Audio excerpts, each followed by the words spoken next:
بسم اللہ الرحمن الرحیم۔ ابن زیاد کی طرف سے عمر ابن سعد کو مسلسل احکامات وصول ہو رہے ہیں کہ جن میں اس کا بنیادی مقصد یہی تھا کہ امام علیہ السلام اور آپ کے اصحاب و انصار کو اس بات پر آمادہ کیا جا سکے کہ وہ یزید کی بیعت پر راضی ہو جائیں۔ چنانچہ اس نے خط عمر ابن سعد کی طرف لکھا اور اس میں کہا کہ حسین ابن علی یا تو میری اطاعت کرے یا پھر ان کے اور پانی کے درمیان میں رکاوٹ کھڑی کر دی جائے تاکہ وہ پیاسے رہیں، کیونکہ میں نے پانی کو یہود و نصارہ پر تو حلال کر دیا ہے مگر نواسہ رسول اور ان کے اصحاب و انصار پر اس کو حرام کر دیا ہے۔ یہ خط 7 محرم کو ابن سعد کو ملا، چنانچہ اس نے عمر ابن حجاج زبیدی کو حکم دیا کہ 500 افراد کے ساتھ جائے اور خیام حسینی اور دریائے فرات کے درمیان رکاوٹ بن کے کھڑا ہو جائے۔ جب 7 محرم کو اہل بیت پر پانی بند کر دیا گیا اور پیاس نے شدت اختیار کی تو امام علیہ السلام نے ایک بالا اٹھایا اور خواتین کے خیام کی پچھلی جانب 9 سے 10 قدم کے فاصلے پر امام علیہ السلام نے زمین کھودی کہ جہاں سے ایک تازہ چشمہ نمودار ہوا۔ چنانچہ امام علیہ السلام نے خود بھی پانی پیا اور آپ کے اہل بیت اور آپ کے اصحاب و انصار نے پانی پیا، مگر جب تمام افراد پانی سے سیراب ہو گئے تو وہ پانی وہاں سے ایسے غائب ہو گیا گویا کہ وہاں پر موجود ہی نہ تھا۔ جب اس بات کی خبر ابن زیاد کو پہنچی تو اس نے عمر ابن سعد کو خط لکھ کے بھیجا اور کہا کہ میں نے سنا ہے کہ حسین ابن علی کنویں کھود رہا ہے اور اپنی آل اور اپنے اصحاب کو سیراب کر رہا ہے، چنانچہ میرا خط پاتے کچھ ایسا کر گزرو کہ جس سے وہ پانی تک رسائی حاصل نہ کر سکیں، اور دیکھو ہر وہ رویہ اپناؤ کہ جس سے وہ پیاسے رہیں، اور ان کے ساتھ بھی وہی سلوک کرنا ہے جو انہوں نے خلیفہ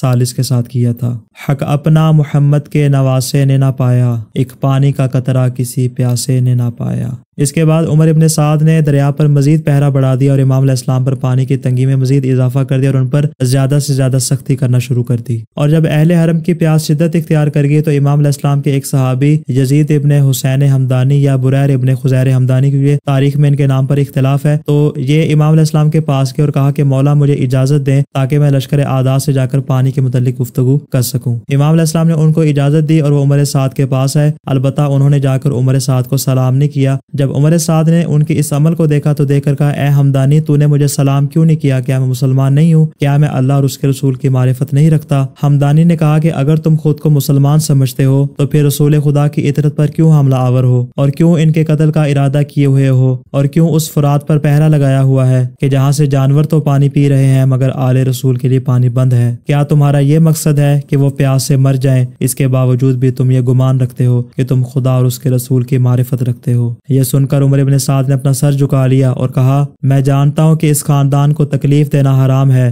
مگر کیا کروں، مجھے ابن زیاد نے ایسا کرنے پر مجبور کیا ہے۔ کیا میں رے کی حکومت چھوڑ دوں کہ جس کی خواہش میں میرا دل جل رہا ہے، یا اپنے ہاتھوں کو خون حسین میں آلودہ کر لوں، جبکہ میں جانتا ہوں کہ قتل حسین کی سزا جہنم ہے؟ مگر کیا کروں کہ رے کی حکومت میری آنکھوں کا نور ہے، اور میں نے خود میں ایسا جذبہ فداکاری نہیں دیکھا کہ رے کی حکومت چھوڑ کر قتل حسین سے باز آ جاؤں۔ جب حمدانی نے بات سنی تو واپس آ گئے اور امام علیہ السلام سے عرض کیا کہ عمر سعد مکمل طور پر حاضر ہے کہ آپ کو حکومت رے کے بدلے میں بیچ ڈالے۔ اس کے بعد امام علیہ السلام اور آپ کے اصحاب کی پیاس جب شدت اختیار کر گئی تو حضرت ابو الفضل العباس نے اپنے بھائیوں کو اپنے پاس بلایا اور ان کے ساتھ 30 سوار اور 20 پیدل افراد کو لیا اور آپ نے میدان کی جانب چلنا شروع کیا۔ اور جب رات کی خاموشی میں تمام افراد دریا کے کنارے پر پہنچے تو عمر ابن حجاج نے آہٹ سنی اور آواز دے کر کہا کہ کون ہے؟ تو چونکہ نافع ابن حلال بھی ان کے ساتھ ہے، آواز دے کر کہا کہ میں نافع ابن حلال ہوں۔ تو ابن حجاج نے کہا، اے بھائی خوش آمدید کہتا ہوں، یہاں کس لیے آئے ہو؟ نافع نے کہا کہ میں پانی پینے کے لیے آیا ہوں جو تم نے ہم لوگوں پر بند کر دیا ہے۔ ابن حجاج نے کہا کہ ضرور پیو اور اپنے آپ کو ٹھنڈک پہنچاؤ۔ نافع نے کہا کہ میرے مولا اور آقا حسین پیاسے ہیں، جب تک وہ پیاسے رہیں گے میں ہرگز پانی نہیں پیوں گا۔ جب ان لوگوں کو معلوم ہوا کہ یہ لوگ پانی پینے کے لیے نہیں بلکہ پانی اپنے ساتھ لے جانے کے لیے آئے ہیں تو ابن حجاج کے سپاہی پاس ہوئے تاکہ ان کو پانی لے جانے سے منع کریں، مگر قمر بنی ہاشم، ابو الفضل العباس اور نافع ابن حلال نے پیادہ ساتھیوں سے کہا کہ اپنی مشکوں کو پانی سے بھر لو۔ اسی اثناء میں ابن حجاج کے سپاہیوں نے آپ پر حملہ کرنا شروع کیا تو حضرت عباس علیہ السلام اور نافع ابن حلال نے ان لوگوں پر حملہ کرنا شروع کیا اور تب تک ان کو وہاں سے دور رکھا جب تک کہ ان افراد نے مشکوں کو پانی سے نہیں بھر لیا۔ اور جب انہوں نے مشکیزیں بھر لی اور اس کے بعد چلنے لگے اور سوار افراد ان کی حفاظت میں ان کے پیچھے پیچھے چلنے لگے تو پیادہ افراد نے سواروں سے کہا کہ تم ان کو جنگ میں مصروف رکھو،